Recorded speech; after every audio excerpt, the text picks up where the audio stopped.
तो मैं बता दूं कि सबसे पहले रजनी ने इवेंट के लिए सबको बोला था और इवेंट के जानकारी अपने वीडियो के थ्रू दी थी कि मैं किसको किसको इनवाइट कर रही हूँ, जिसमें एक रेनू निषाद भी थी। कि रेनू को मैंने कॉल लगाया, रेनू उठाई नहीं है, रिसीव नहीं की है।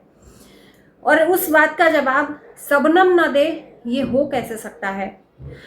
बहन बहन की बात ऑफ कैमरा है, ऑफलाइन बात चल रही है, तो ऑफलाइन बात ऑफलाइन तक ही रहनी चाहिए। अगर एक बहन उसको ऑफलाइन कर रही है तो दूसरे को भी चाहिए कि उस बात का लिहाज करके उसको ऑफलाइन ही रखे। शबनम कब पीछे रहती? शबनम तो हर पल कंट्रोवर्सी के लिए जैसे कि ललायत रहती है। सामने वाला बंदा अगर बात को अच्छे तरीके से रख रहा है, लेकिन शबनम उस चीज को हाईलाइट कर देती हैं, ये बात सबको पता है। जब भी व्यूज कम आता है, शबनम का परिवार यहाँ पर तुरंत लड़ाकू विमान की तरह आ जाता है सामने वाले को गलत ठहराने। सामने वाला गलत है नहीं है मैटर नहीं करता, ठहरा दो। बहन बहन से मिल ली, प्यार मिल गया, ये काफी नहीं था। अब उसके परिवार वाले नहीं चाहते कि वो अपनी बहन को बुलाए या ना बुलाए, उसके परिवार का मैटर है। ऑफलाइन उसने अपनी बहन को अपनी तकलीफ बताई कि ऐसी ऐसी बात है, लेकिन एक बहन ने क्या किया, उस बात को सोशल मीडिया पर हाईलाइट कर दिया। क्या शबनम को ऐसा करना चाहिए था? एक बहन ने अपने मन की बात बोली थी ना कि तुम्हें बुलाएंगे, तो मेरे ससुराल वाले बोल रहे हैं कि मैं नहीं आऊंगा या नहीं आऊंगी, जिसमें शबनम ने ये खुलकर शब्द रखे थे कि जो दीदी की सास हैं उन्होंने बोला था कि मैं नहीं आऊंगी या जैसे भी है, ऐसा ही शबनम ने कुछ बोला था। जो कि शबनम को ये बात सोशल मीडिया पर नहीं रखनी चाहिए थी। शबनम ने क्यों रखा कि लोग मेरे को गलत न ठहराएं, इसलिए अपने आप को ऊंचा साबित करने के लिए लाओ अपनी बहन के ऊपर ही कीचड़ उछाल देते हैं। ये पहली बार नहीं हुआ है, शबनम का बहुत बार का है। अपने ऊपर जो दाग लगता है ना, तो शबनम उस दाग को साफ करने के लिए सामने वाले को गलत ठहरा देती हैं। सबसे पहले तो मैं शबनम से पूछना चाहूंगी कि जिस बहन से मिलने के लिए तुमने उस बहन से रिश्ता तोड़ा, जिसने तुमको तुम्हारी आबरू लूटने से बचाया, तुम्हें सीने से बेटी की तरह चिपकाया, एक माँ की ममता दी, उस बहन को तुमने छोड़ा, आज कैसा लग रहा है तुमको? वही वाला हाल हो गया, धोबी का कुत्ता, न घर का न घाट का। कम से कम एक के साथ रहती तो एक का प्यार तो मिलता। शादी के बाद तो घमंड हो गया था तुम्हें कि इसके अलावा तो कुछ है ही नहीं, और वो घमंड अभी तक है। घमंड की बात कर रही हो ना, तो सबसे पहले अपना घमंड देखो कि तुम कितने घमंड में हो। और वो घमंड तुम्हें नहीं दिखेगा, दूसरों को दिख रहा है कि तुम्हारा घमंड 7वें आसमान पर है, तुम्हारे जो पैर है जमीन पर नहीं है। रजनी कौशल से बात करने के लिए रूपा को तुमने दोषी ठहरा दिया, जबकि उसका कोई भी दोष नहीं था। और अभी भी कोई कसर नहीं छोड़ा जा रहा है रूपा को जलील करने के लिए कि पैसा लेती है तो चैनल बनाने के लिए लोगों से 10-10 हजार क्या आनी बानी मारने से लोग नहीं समझ पाएंगे कि कहां पे तीर जाकर उड़ रहा है और लग रहा है। सब समझते हैं। तो इन्होंने क्या किया कि रजनी कौशल के मन की बात इन्होंने हाईलाइट कर दी, क्योंकि लोगों ने इनसे पूछा कि तुम्हें नहीं बुलाया रजनी कौशल ने इवेंट में, तो ये अपने आप को सती सावित्री ठहराने के लिए बोल दिया कि मैंने मुझे बुलाया था अपनी एनिवर्सरी में और बाबू के बर्थडे में, तो बोली कि एनिवर्सरी में तुम रुक जाना, सुबह चले जाना, क्योंकि बाबू के बर्थडे में मेरे ससुराल वाले आएंगे, अगर तुम रहोगी तो वो नहीं आएंगे, उन्होंने बोला है। अब इन्होंने एक्सप्लेन कर दिया। और वो रजनी का मैंने देखा कि वो दबे मुंह अपनी चीजों को, अपने घरेलू चीजों को चुप करके लग गई। भाई जाहिर सी बात है, उसको उसी घर में रहना है। पहले ही रिश्ता इतना खराब हो चुका है शबनम की वजह से कि एक तो माँ बाप को छोड़ा लव मैरिज के चक्कर में, किसी तरह से ससुराल वाले उसको अपनाए तो उसको भी छोड़ दे।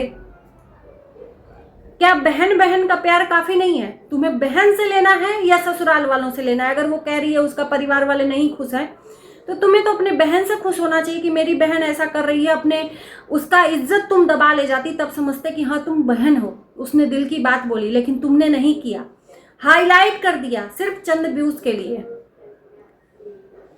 और यहां पर उड़ती उड़ती बात किसने अपने ऊपर लोक ली?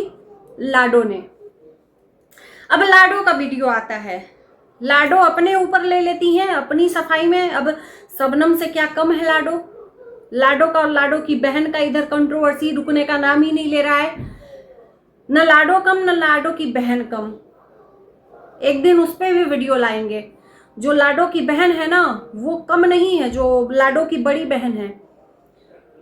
अगर कोई भी बात ऑफ कैमरा है तो लाडो की बहन का ये फर्ज नहीं बनता है ऑन कैमरा लाकर लाडो को आनी बानी बोले, लेकिन लाडो की बहन आनी बानी बोलती है तो सामने वाले से भी जवाब लेने के लिए तैयार रही है। खैर वो बात मैं बाद में करूंगी। लाडो ने अपने तरफ से बोला कि मैंने तो किसी को भी नहीं मना किया था कि आप अपना रिश्ता मत रखो, मैंने किसी को नहीं मना किया था, सबका अपना अपना रिश्ता है, मैं तो सबसे रिश्ता रखूंगी, फलाना ढिमाका ढिमाका। तो सबसे पहले तो मैं लाडो को कह दूं कि ऐसा शबनम ने बोला ही नहीं, जो अपने ऊपर लेकर तुमने एक वीडियो पूरा बना दिया जिसमें अपनी बहन को भी आनी बानी बोला और शबनम को भी, है ना। तुम्हें यहाँ पर कोई भी मतलब नहीं था बहन बहन के बीच में कूदने का। ये दो बहनों के बीच की लड़ाई थी, अभी हम उसको खुद ही गलत बोल रहे थे कि दो बहनों के बीच की लड़ाई थी, ऑफ कैमरा रखनी चाहिए थी, लेकिन तुमने वहां पर अपनी एक्सप्लेन देकर बीच में कूदकर अच्छा नहीं किया। न रजनी ने तुम्हारा नाम लिया न ही शबनम ने तुम्हारा नाम लिया, तो तुम अपने ऊपर क्यों ले ली? तो अपने ससुराल वालों का, यानी कि उसकी सासू माँ। तो जो गलत रहता है वो सबसे पहले अपने ही ऊपर लेता है, यानी कि तुम गलत हो। सफाई जरूरी नहीं है देना, कभी कभी मुंह बंद कर भी रख लेना चाहिए, क्योंकि इंसान को यहाँ पे डर है ना कहीं मेरे ऊपर ना कोई कह दे। तो लाडो को लगा कि कहीं मेरे ऊपर ना कोई कह दे कि मेरी वजह से अपने बहन से रिश्ता नहीं रख रही हैं, तो लाओ एक वीडियो बना देते हैं। यहाँ पे भैया सब एक से एक अनपढ़ गंवार बैठे हैं, पढ़े लिखे अपने आप में अपने आप को ना पढ़े लिखे ही समझते हैं, या पढ़े लिखे अनपढ़ गंवार हैं। भले ही 2 अक्षर पढ़े होंगे, पढ़े लिखे अनपढ़ गंवार हैं, बुरा मत मानना। बातों को समझना चाहिए कि कौन कहाँ से बोल रहा है। तो लाडो को यहाँ पर 2 बहनों के बीच में नहीं बोलना चाहिए था, 2 बहनों की आपस की बात थी। तो दोस्तों यहाँ पर चल क्या रहा है, कभी जानकी, कभी शबनम, कभी रूपा, कभी रजनी, मतलब हद है यार। जानकी ने भी कल ज्ञान दिया है कि मेरी माँ कहने को तो सब लोग हैं, कभी मौसी को पूछते तक नहीं है। तो ताली कभी एक हाथ से नहीं बजती है। रिश्ता जो होता है ना, सिर्फ अपने खून का रिश्ता नहीं निभता है, तो वो तो दूर का रिश्ता है। मौसी और मामा ये एक तरह से खून के रिश्ते होते हैं, लेकिन ये पर्सनल नहीं होते, दूर ही होते हैं। तो यहाँ पर जानकी भी कम नहीं। रूपा के पास थी, रूपा के पास से गई तो अपनी चीजों को दिखाना शुरू कर दिया, तो लोग उस पर भी भड़क गए कि ये भी शबनम के जैसा निकली। ऐसा काम करो ही क्यों कि बाद में माफी मांगनी पड़े। और हमें समझ में नहीं आता कि सोशल मीडिया पर अपने चीजों को एक्सप्लेन करने की क्या जरूरत है भाई। इसका ये मतलब है कि आप व्यूज के लिए करते हो, और मेरा ये मानना है कि अगर व्यूज के लिए करते हो तो चुपचाप मुंह बंद करके कान खोलकर सुनते रहो। फिर लोगों की बातों का बुरा नहीं मानना चाहिए। लोग क्या बोल रहे हैं क्या नहीं, ये कोई लिमिट नहीं है। फिर बुरा क्यों मानते हो लोगों का? फिर आकर हग्गल खाती हो, क्या क्या तुम लोग अपने ही मुंह को गंदवाए पड़े हो, लोगों को गालियां देते हो। पहले गंदगी परोसते हो और उसके बाद से लोगों को गालियां देते हो। गलत है ऐसा चीज। आप लोगों के लिए ना ये आम बात हो गया है। तो फिर खाओ।